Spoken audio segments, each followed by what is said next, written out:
Jain university നാടിൻ്റെ ഭാവിയെ സംബന്ധിച്ച ഒരു വലിയ പരിപാടിയാണ് കഴിഞ്ഞ കുറേ ദിവസങ്ങളായി ഇവിടെ സംഘടിപ്പിച്ചുകൊണ്ടിരിക്കുന്നത്. കേരളത്തിൽ തന്നെ ഇതാദ്യമായിട്ടാണ് ഇത്തരത്തിൽ ഒരു പരിപാടി സംഘടിപ്പിക്കുന്നത്. ജെയിൻ യൂണിവേഴ്സിറ്റിയുടെ എല്ലാ ചുമതലക്കാരെയും ഹൃദയം നിറഞ്ഞ് അഭിനന്ദിക്കട്ടെ. ഇതിന് കൊടുത്തിരിക്കുന്ന പേര് തന്നെ അർത്ഥവത്താണ്, അങ്ങേയറ്റം അർത്ഥവത്താണ്. ദ ഫ്യൂച്ചർ സബ്മിറ്റാണ്, സബ്മിറ്റ് ഫോർ ദ ഫ്യൂച്ചറാണ്. ഭാവിയുടെ കാര്യത്തെക്കുറിച്ചാണ് ഈ ഉച്ചകോടി ചിന്തിക്കുന്നത്, ചർച്ച ചെയ്യുന്നത്. നമ്മുടെ ഭാവി എങ്ങനെയായിരിക്കണം എന്ന കാര്യത്തിൽ നമുക്കെല്ലാവർക്കും ആഗ്രഹങ്ങളും ഉത്കണ്ഠകളും എല്ലാമുണ്ട്, സ്വപ്നങ്ങളുണ്ട് നമുക്കെല്ലാം. ആ സ്വപ്നങ്ങൾ യാഥാർത്ഥ്യമായി തീരണമെന്നുണ്ടെങ്കിൽ നമ്മളെല്ലാം ആ സ്വപ്നങ്ങൾ യാഥാർത്ഥ്യമാക്കി തീർക്കാനുള്ള നമ്മുടെ മുമ്പിലുള്ള സമയം, നമുക്ക് മുമ്പിലുള്ള നമ്മുടെ അടുത്ത കാലങ്ങളാണ്. അതാണ് നമ്മൾ സാധാരണഗതിയിൽ പറയുന്ന നമ്മുടെ ഭാവി കാലം എന്ന് പറയുന്നത്. ഇന്നലേക്ക് വേണ്ടി ഇന്നാരും സ്വപ്നം കാണുന്നില്ല. സ്വപ്നങ്ങളെല്ലാം നാളുകൾക്ക് വേണ്ടിയുള്ളതാണ്.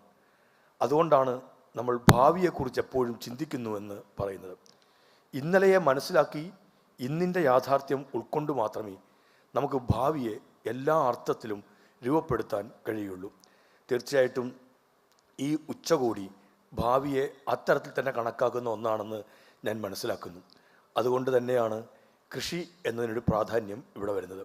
അതോടൊപ്പം തന്നെ ഒരു ഭാവിയുടെ ഏറ്റവും പ്രധാനപ്പെട്ടൊരു നിറത്തെ അടയാളപ്പെടുത്തുന്നുണ്ട് ഈ പരിപാടി. നിറങ്ങൾക്കെല്ലാം പ്രത്യേകതയുണ്ട്. പക്ഷേ എന്തുകൊണ്ടാണ് ഗ്രീൻ എന്ന് പറയുമ്പോൾ അതിനൊരു പ്രത്യേകത കൂടുതലാവുന്നത്? Theory is grey but life is ever green എന്ന് പറയാറുണ്ട്. പച്ചപ്പ് ജീവിതത്തിൻ്റെ ഏറ്റവും പ്രധാനപ്പെട്ട ഒന്നാണ്. ജീവിതമാണ് എപ്പോഴും ഹരിതാഭമാവേണ്ടത്. നിത്യഹരിതം എന്ന് നമ്മൾ ആളുകളെപ്പോലും വിശേഷിപ്പിക്കാൻ പറയാറുണ്ട്. നിത്യഹരിതമായി നമ്മുടെ ജീവിതം നിന്നെങ്കിൽ മാത്രമേ ആ ജീവിതം അർത്ഥപൂർണമാവുകയുള്ളൂ. എത്ര വയസ്സ് നമ്മൾ ജീവിച്ചിരിക്കുന്നു അത്രയും കാലം ഹരിതാഭമായിരിക്കണം നമ്മുടെ ജീവിതം. അതുകൊണ്ട് തന്നെയാണ് discover the future of green എന്ന് പറയുന്നത്. ഭാവിയുടെ ഈ പച്ചപ്പിൻ്റെ അല്ലെങ്കിൽ ഹരിതാഭമായ ഒരു ഭാവിയെ നമുക്ക് കണ്ടെടുക്കേണ്ടതുണ്ട്, വീണ്ടെടുക്കേണ്ടതുണ്ട്. അതിന് നമ്മുടെ മണ്ണും നമ്മുടെ ജലവും നമ്മുടെ വായുവും നമ്മുടെ ഈ പ്രകൃതി സംരക്ഷിച്ചല്ലാതെ നമുക്ക് മുന്നോട്ടേക്ക് പോകാൻ കഴിയുകയില്ല. മറ്റെല്ലാ കാര്യങ്ങളിലും നമുക്ക് ശാസ്ത്ര സാങ്കേതിക വിദ്യയുടെ വികാസ പരിണാമങ്ങളെ നമുക്കൊപ്പം ചേർത്ത് വെക്കാൻ പറ്റും.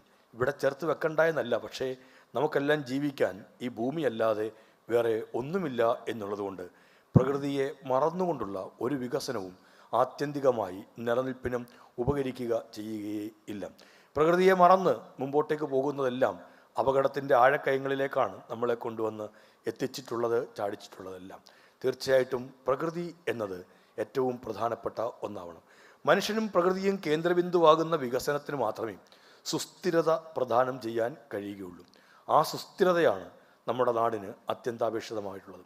ആ സുസ്ഥിരതയാണ് നമ്മുടെ എല്ലാം ജീവിതത്തെ ഹരിതാഭമാക്കി മാറ്റുന്നത്. അവിടെ കൃഷിക്കും അതിൻ്റേതായ ഒരു വലിയ പ്രാധാന്യം ഉണ്ട്. കൃഷി എന്നതൊരു ചെറിയ കാര്യമല്ല. ഒരു ചെറിയ ന്യൂനപക്ഷം ഒരു വലിയ ഭൂരിപക്ഷത്തിൻ്റെ വിശപ്പിന് വേണ്ടി വിളയിക്കുന്ന പ്രക്രിയയെ വിളിക്കുന്ന പേരാണ് കൃഷി എന്നുള്ളത്.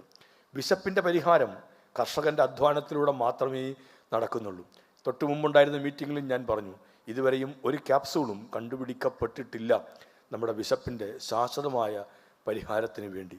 അതുകൊണ്ട് തന്നെ കർഷകൻ അധ്വാനിക്കേണ്ടത് അനിവാര്യമായി തീരുകയാണ്. ആ അധ്വാനം വിനിയോഗിക്കുന്നത് ഈ മണ്ണിലാണ്, പ്രകൃതിയിലാണ്. ആ മണ്ണിന് മുറിവേറ്റാൽ, പ്രകൃതിക്ക് പരിക്കേറ്റാൽ നമ്മുടെ തന്നെയായിരിക്കും ഭാവി അപകടത്തിലാവുക.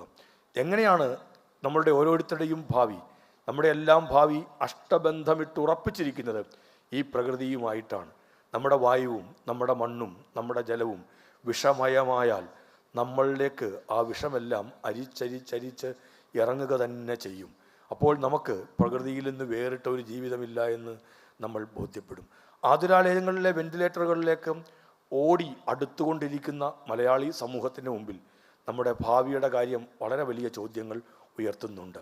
ആ ചോദ്യങ്ങൾക്ക് നാം തന്നെയാണ് ഉത്തരം കാണേണ്ടത്. വേറെ ഏതെങ്കിലും ദൈവം വന്ന് നമ്മളെ രക്ഷിക്കും എന്ന തരത്തിൽ നിൽക്കാൻ പറ്റുകയില്ല. വിശ്വാസങ്ങളൊക്കെയും നല്ലതാണ്, പക്ഷേ അതിനപ്പുറത്ത് നമ്മൾ ചെയ്യേണ്ട ഉത്തരവാദിത്വവും കടമയും ഉണ്ട്. അതുകൊണ്ട് തന്നെ ഈ ഭാവിയുടെ ഹരിതാഭമായ ഒരു ഭാവിയെ നാം ഓരോരുത്തരും തീർക്കേണ്ടതുണ്ട്. ആരോ വന്ന് നമുക്കായി തീർത്തു വെക്കേണ്ടുന്ന ഒന്നല്ല നമ്മുടെ ഭാവി എന്നത്. നമ്മുടെ ഭാവി നമ്മളുടെ തന്നെ കൈകളുമായി ചേർന്ന് നിൽക്കുന്നു, നമ്മുടെ മനസ്സുമായി, ഹൃദയവുമായി, നമ്മുടെ പ്രവൃത്തിയുമായി ചേർന്നിരിക്കുന്നു.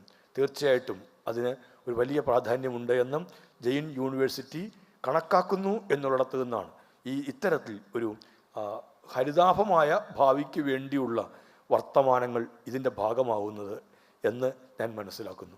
ഹൃദയം നിറഞ്ഞ നന്ദി, അങ്ങേയറ്റത്തെ സന്തോഷം. ഇതിന് സംഘാടകരെ ഒരിക്കൽ കൂടി ആത്മാർത്ഥമായി അഭിനന്ദിക്കുന്നു. ഞാൻ എൻ്റെ വാക്കുകൾ അവസാനിപ്പിക്കുന്നു. നന്ദി, നമസ്കാരം.